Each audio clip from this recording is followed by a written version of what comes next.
cristianos llevan siglos debatiendo sobre la ley.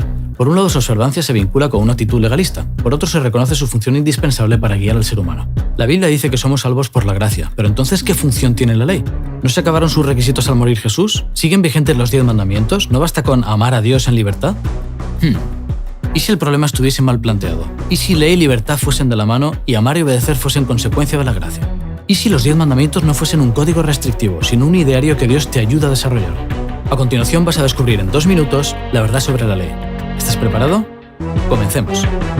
Ley en hebreo es Torah, significa dirección, enseñanza o instrucción. Se llama así el Pentateuco o incluso toda la revelación de Dios. En griego es nomos y se puede referir a la Torah, los mandamientos u otras leyes según el contexto. Había leyes civiles dadas a Israel para un momento de su historia, sanitarias con principios de salud pública o ceremoniales vinculadas con el santuario que cesaron cuando Jesús murió. Pero los 10 mandamientos tienen valor universal. ¿Por qué son diferentes? Los escribió Dios con su propio dedo y ninguna otra ley estaba dentro del arca en el lugar santísimo. Curioso, ¿verdad? Sus principios son anteriores al Sinaí y aparecen ya en Génesis.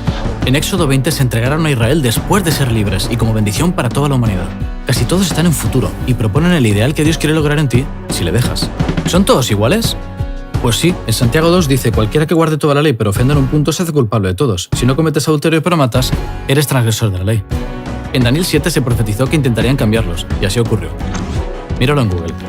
Esto es importante, porque en Apocalipsis 14 el remanente son los que guardan los mandamientos de Dios, no los de los hombres. ¿Por qué en Romanos dice que el cumplimiento de la ley es el amor? Porque Dios es amor y la ley es la transcripción de su carácter. Por eso Jesús dice que del amor a Dios y al prójimo depende toda la ley y los profetas. La ley también tiene una llamada función negativa. En Romanos dice: yo no conocí el pecado sino por la ley, y la ley se introdujo para que el pecado abundase. La ley nos muestra el pecado, y en Romanos 10 su objetivo es llevarnos a Cristo para ser justificados. No es libre quien hace lo que quiere sin más, sino quien elige hacer lo bueno por voluntad propia. Por eso la ley orienta nuestra conducta y habilita nuestra libertad. Esa es la ley de la libertad de Santiago o la ley de Cristo en Pablo, la de siempre, pero bien comprendida.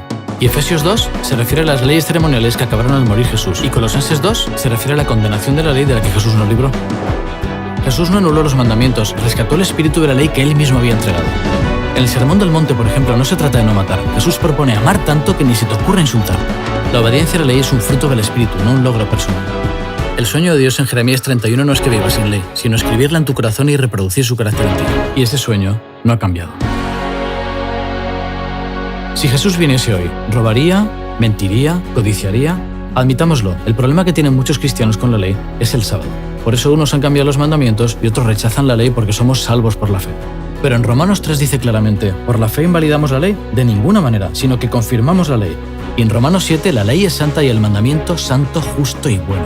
Su objetivo es que seas feliz. La muerte de Jesús precisamente confirmó que la ley no se podía cambiar. Lo que terminó fueron las leyes ceremoniales, sombra de lo venidero.